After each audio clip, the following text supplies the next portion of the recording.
समोर बसलेली दिग्गज आहेत ना, ही आमच्या मान तालुक्यामध्ये जन्माला आलेली रत्नाची खाण आहे.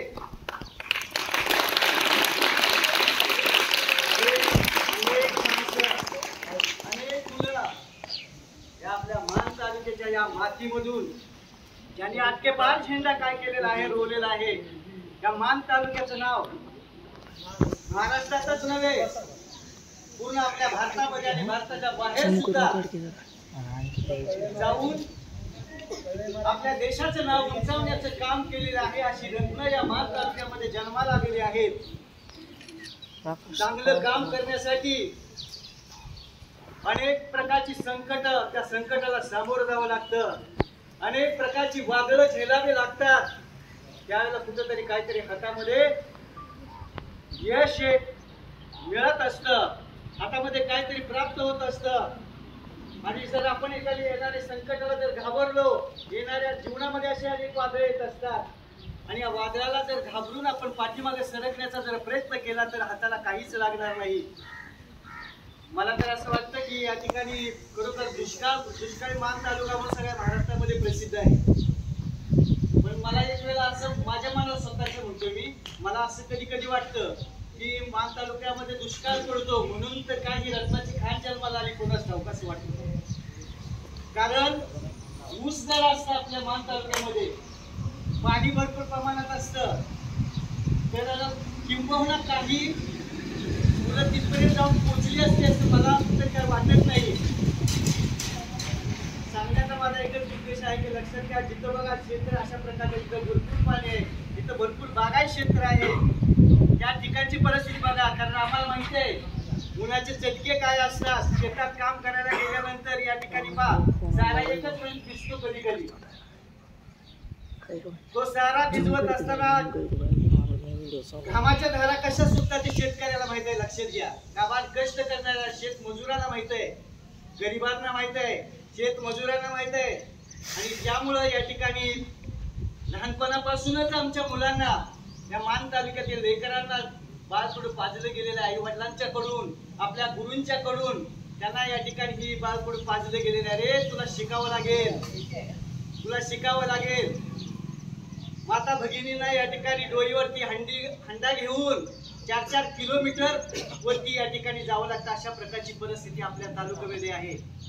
परंतु या साऱ्या परिस्थितीवरती मात करून, पदराच्या गाठीला गाठ बांधून आपली आई आपली एक एक पैसा गोळा करून आपल्या मुलांना शिकवते. परिस्थितीवर या ठिकाणी मात करून ही मान तालुक्याची रत्नाची खाण आज आमच्या महाराष्ट्रातच नव्हे, भारत देशामध्ये आणि भारत देशाच्या बाहेर सुद्धा आपलं मान तालुक्याचं नाव उज्ज्वल करणारी माणसं या मातीत जन्माला झालेली आहेत. हे आपलं भाग्य आहे.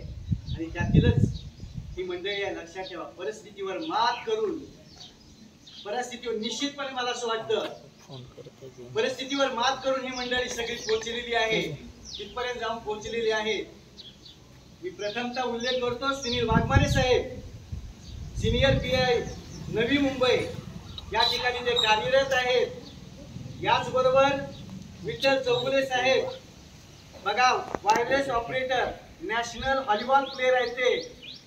आणि एक काळ असा होता, त्यांच्याबद्दल जरा माहिती आहे की या ठिकाणी मान तालुक्यातच नव्हे तर त्यांचं पूर्णपणे महाराष्ट्राभर नाव झालेलं होतं.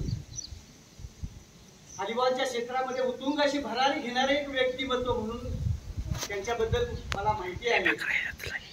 मला वाटते शिवाजी विद्यापीठामध्ये व्हॉलीबॉलचे ते कॅप्टन पण एका संघाचे होते. याचबरोबर या ठिकाणी व्हॉलीबॉल क्षेत्रामध्ये या ठिकाणी अनेकांना त्यांनी मदत केली, सहकार्य करून असे अनेक खेळाडू घडवले.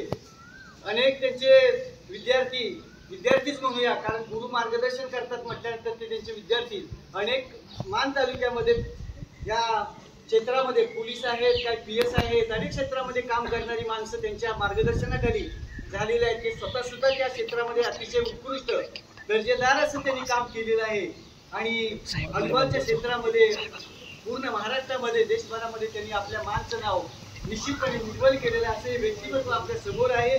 त्याचबरोबर सुगंधराव यादव साहेब, सहाय्यक निबंधक वर्ग 2, सातारा क्रमांक 2, हे पण या ठिकाणी उपस्थित झालेले आहेत. त्याचबरोबर इम्तियाज शेख साहेब, सामाजिक कार्यकर्ते मुंबई, हे दिग्गज मान तालुक्यातली आपल्या रत्नाची खाण आज आपल्या विद्यालयामध्ये त्यांची या मातीलाच परिचय झाले. आपलं भाग्य लक्षात घ्या. आणि ते आपल्याला या ठिकाणी करण्यासाठी उपस्थित झालेले आहेत. विद्यालयाच्या वतीने प्रथमतः मी कैलासवासी आबासाहेब बोर्ड शिक्षक प्रसारक सेवा मंडळ बार्डी संस्थेचे यशवंतराव चव्हाण विद्यालयाच्या वतीने मनपूर्वक प्रथमतः हार्दिक स्वागत करत आहे. याचबरोबर मी मान्यवरांना विनंती करीत आहे की आपण आमच्या संस्थेचे संस्थापक आदरणीय आमच्या तात्यांच्या प्रतिमेचं आणि बाईंच्या प्रतिमेचं आपल्या हस्ते पूजन करावं असं मी विद्यालयाच्या वतीने एक नम्रतेची विनंती त्यांना करीत आहे. त्यांनी पूजन करावं. मान्यवरांना विनंती.